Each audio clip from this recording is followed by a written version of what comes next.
Hello guys and gals, it's me Jeffrey again. Today we're going to do another creepypasta, and it's a gaming one, and it's called Mario. All caps, that's right, Mario.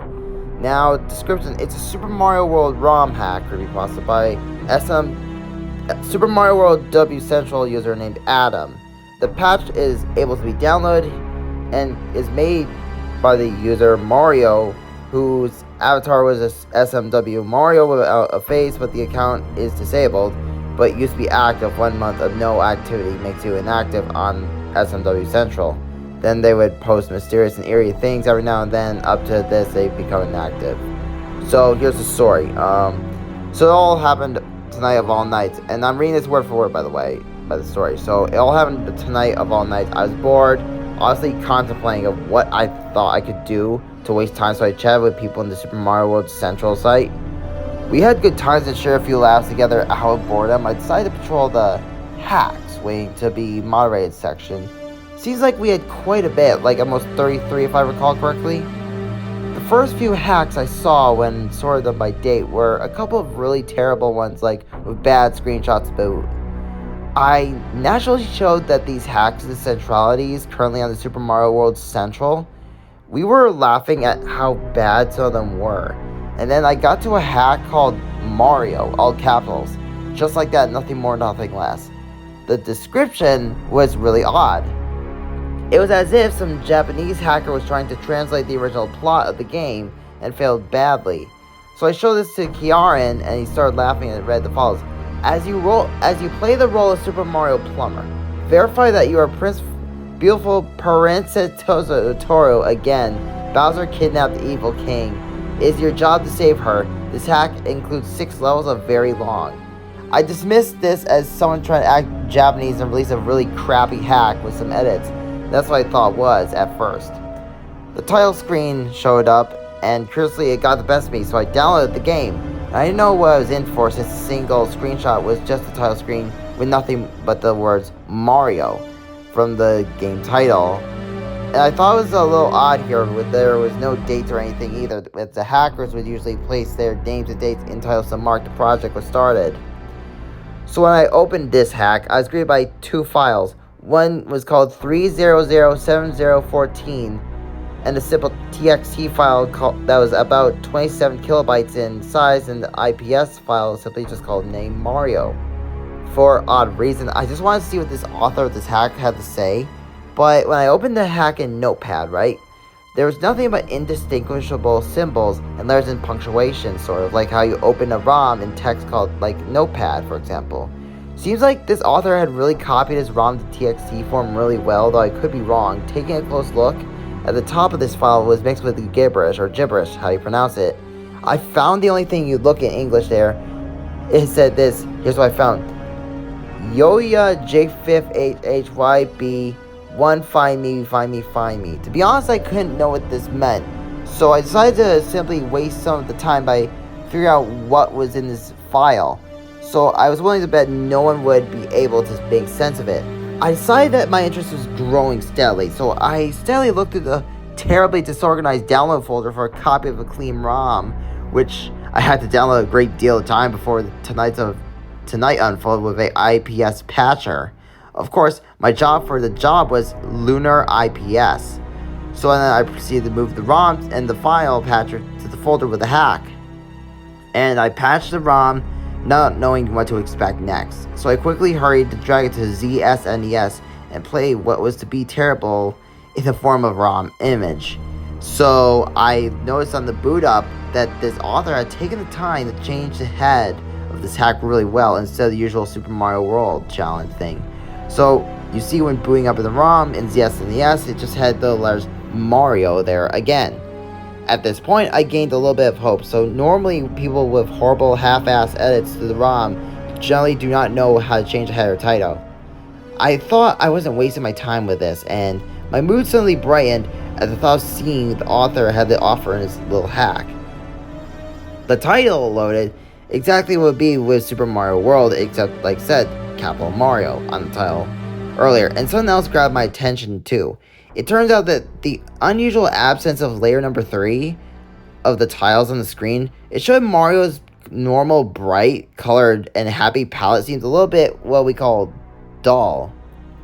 Like, what was once like red was now more like grayish with a slight red tint to it. And I'm fairly sure that the pants, his overalls, were more grayish than blue as well.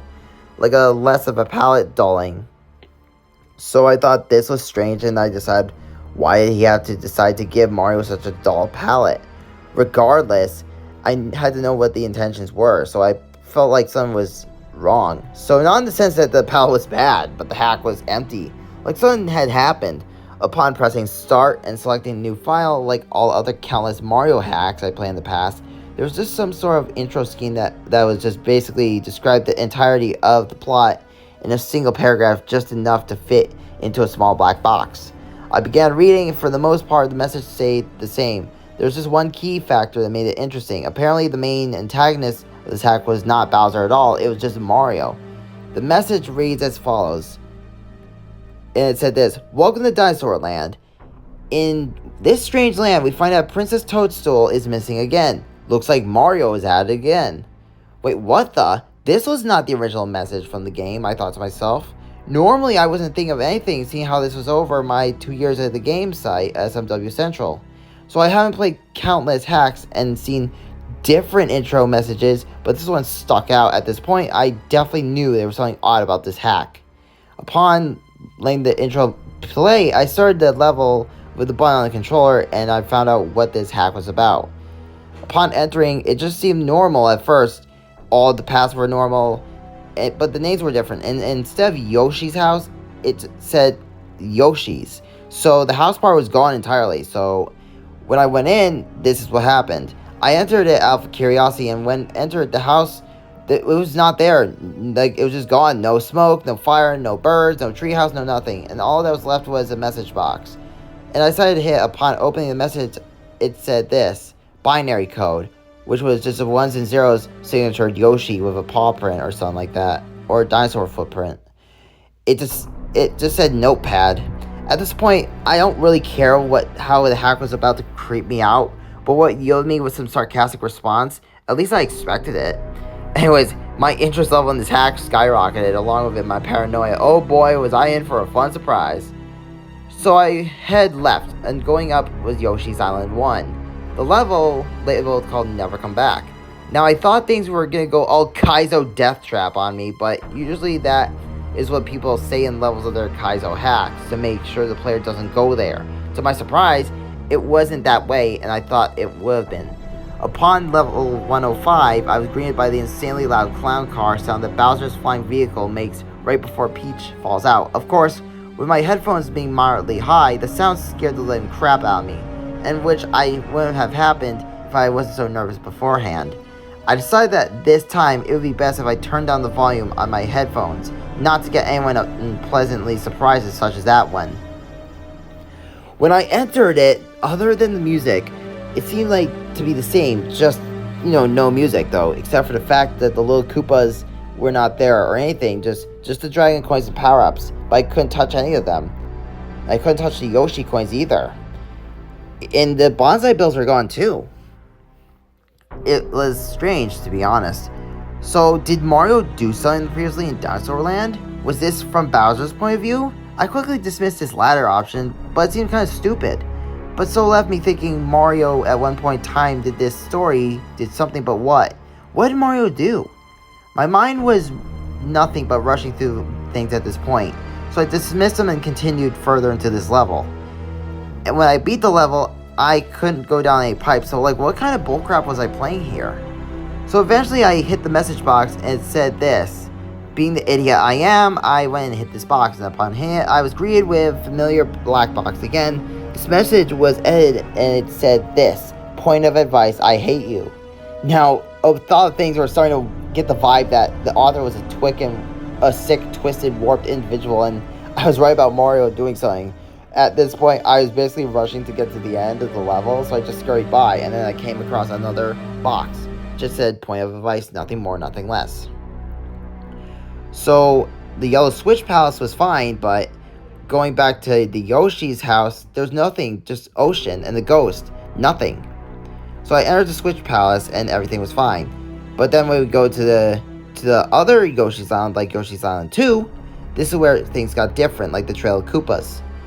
Upon reaching the second level of Yoshi's Island, I found out that it had been renamed to Yoshi's House for some reason. The original name of the level was called 104.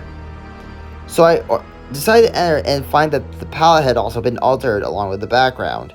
It turns out that the Koopas were the red ones. Everything's normal, but it was just the background itself. But then it was like the greenish tan and such, like from Yoshi's Island 3, but was pushed down to some rotting brown color, and vegetation was just no longer there. So I opened up the Yoshi egg, freed Yoshi, and said this: "Hooray, thank you for rescuing me. My name is Yoshi. On my way to rescue my friends, Mario trapped me in the egg." This made me wonder, what did Mario do that was so messed up? And then another one said, "But is there anything I can do to change your mind?" What the heck, I thought to myself, this isn't normal. So I progressed, and then another one popped up saying, "Point of advice, this is the selfish way out." Selfish way out? What the heck? Was he calling me selfish for continuing to play this hack despite the warnings? Who knows? So I learned the next one after this one with the black and the blue floor was lifeless and barren. However, it was a really short one too, but there was also a box. You get if you cut at the end, if you collect, you can. This didn't make sense because this is also going through summary style. After those few levels of, just going through the tough ones, I decided to visit Iggy's castle. And things were different. Like, the gray lava was there, upside down, and there's just boxes that says Yoshi. And, because there's number 1 Iggy's castle. And then there were others that said, "Don't you think you've caused enough trouble?" That was another cryptic message, and I was like, what's going on? And then there was another level, like supposedly the door one. I thought I was going to die, but it turns out there was an invisible floor. Everything was normal on that one, but then after finding the Iggy boss, which was normal, defeating the castle in the heartbeat was just relatively easy.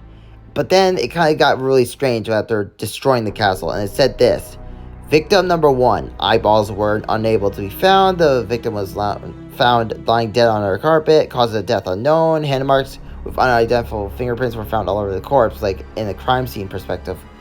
What does this mean? Like, that's really suspicious. Because I continued and entered the final level, called "There's No Way Out of Here," and it said "Fly Away." It found it strange and contradicting, but no avail. Going through, I couldn't move anywhere, and then I entered a mysterious wall. It suddenly spawned me to a black room with a bunch of small doors, and as well as making Mario grow bigger to prevent him from going through that door.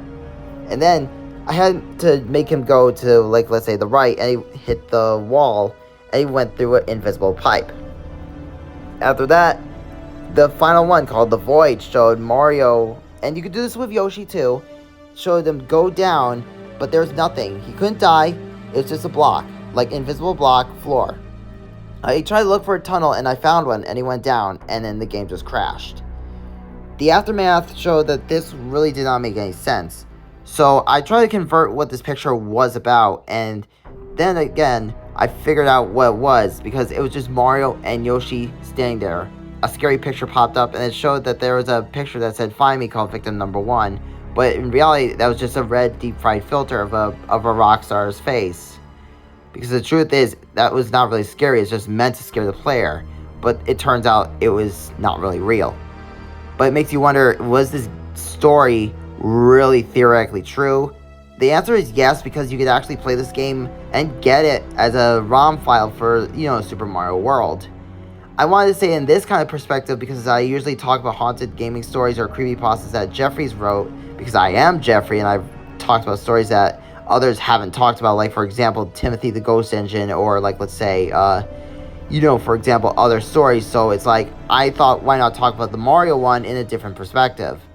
So I'm glad that there's no blood cliches in this, but the environment of how they talked about the game was really bizarre. So good thing there's no blood cliches, but talked about a crime scene like a murder mystery, which is really unique because not most of these stories talk about that. Because the creepypasta Mario, it kind of explains like how Mario is like sent to a hell that looks like Yoshi's Island, and that's his way of atoning for his past actions in this supposed story.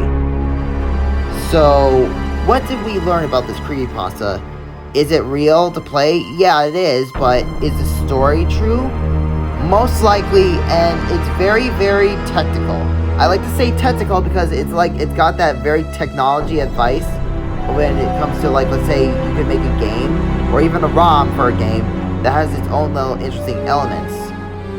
Now, if there were other things that this was really a real thing, like this was a real life murder, then I'd have to be really skeptical. So, because like you can't just like cause like a crime scene like in real life just to put that involving in the game and then have that released to the public with Nintendo's hindquarters keeping an eye on things and they could see it and then like, okay, this is kind of strange. Anyways, but I digress. I hope you enjoyed my creepypasta reading style of Mario all caps, and I'll see you on the next one. This is Jeffrey Simberski signing out, and get ready for spook.